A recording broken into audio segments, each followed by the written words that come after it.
Halo semuanya, perkenalkan nama saya Vincentius Sitpora. Saya dari Sistem Komputer di Universitas Serang Raya. Eh,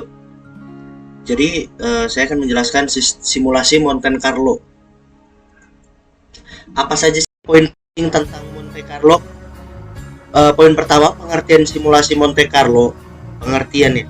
Kedua, mengapa kita harus menggunakan simulasi Monte Carlo dalam simulasi? Poin ketiga, menjalankan simulasi Monte Carlo. Pengertian simulasi Monte Carlo adalah tipe simulasi probabilistik untuk mencari penyelesaian masalah dengan sampling. Dari proses random dari simulasi Monte Carlo adalah mengadakan percobaan eksperimen pada elemen-elemen probabilistik yang melalui sampling acak. Kayak contohnya angka random, sehingga simulasi Monte Carlo mengizinkan manajer untuk menentukan beberapa kebijakan yang mengangkut kondisi perusahaan. Mengapa kita harus menggunakan simulasi Monte Carlo dalam simulasi?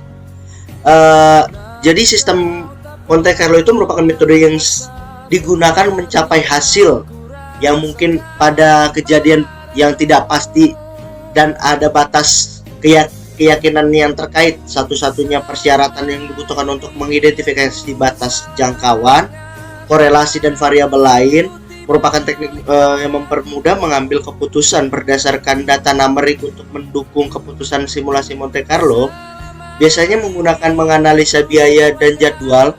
Dengan bantuan simulasi Monte Carlo, kita dapat menambahkan biaya dan jadwal resiko ke modelan peramalan.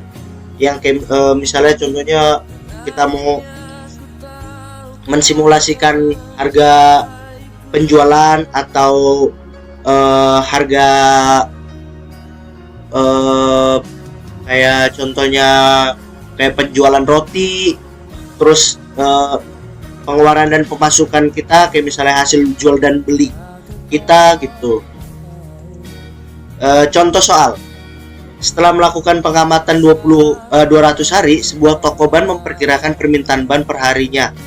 Variabel yang hendak permintaan dan untuk 10 hari ke depan. Oke.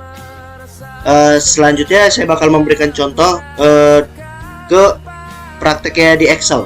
Jadi kita akan mensimulasi Monte Carlo. Jadi di sini saya sudah merancang kayak permintaan. Bentar.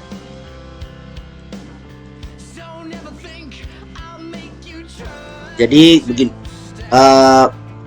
Penjelasan pertama, saya mengambil kayak penjualan hari ban-ban di bengkel motor. Seperti ya, karena saya memiliki usaha, keluarga memiliki usaha bengkel motor, jadi permintaan yang masuk pertama nomor urut kita mengurutkan dulu dari awal sampai selesai. Jadi saya akan 6 ini aja sih, 6 urutan saja. Terus permintaan harian 4, 5, 6, 7, 8 itu perumpamaan. Kayak misalnya angka-angka yang bakal ya kita nggak tahu kayak misalnya angkanya berapa. Terus frekuensi permintaan ini biasanya terkadang ada beberapa orang atau apa frekuensi yang bakal di hari ini atau besok atau di seterusnya. Distribusi densitas. Oke, jadi rumusnya itu C6 ini C6 frekuensi permintaan. Terus kita gunakan seperti dolar ini untuk menutup agar tidak berubah agar mengunci ke fokus satu titik ini. Nah, jadi sudah kita lakukan pengunciannya, terus kita tarik ke bawah, kita iniin hasilnya segini, terus kita tarik ke bawah. Nah, contohnya ini angkanya saya ubah jadi 6. Nah, dia bakal mengikuti ke 6. Jadi semuanya bakal mengikuti karena ini rumusnya sudah kita kunci di awal. Jadi kita bakal turunin sampai ke bawah. Nah, tidak ada berubah. Jadi kita bisa mengubahnya ke 12. Terus 16, 40, terus ke 50. Nah, jadi jumlahnya ini kayak misalnya kita harus ngikutin rumusnya juga. Contohnya dengan sum, kita tarik semua ke bawah. Nah, terus sabar, lupa. Nah, kita tarik, terus kita tutup kurung, enter. Nah, total 139.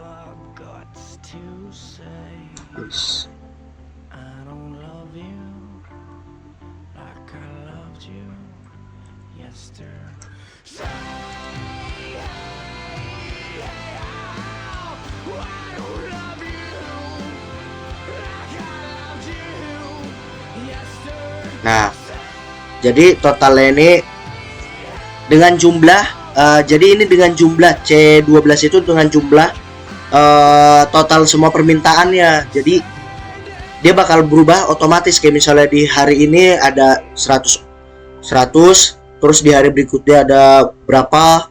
Nah, terus distribusi kumulatif. Nah, jadi untuk di awal itu kita cuma butuh di ininya doang, distribusi densitas.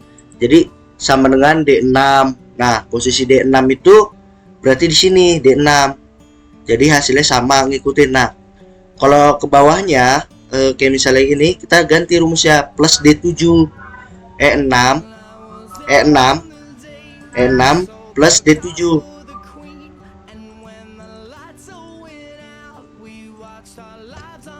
Nah, untuk tag number ini kita ngurutin aja kayak jumlah permintaannya, kayak misalnya untuk angka dari 00 sampai 5 permintaan itu berapa gitu, kayak misalnya. Sekian dari saya, lebihnya mohon maaf. Dadah.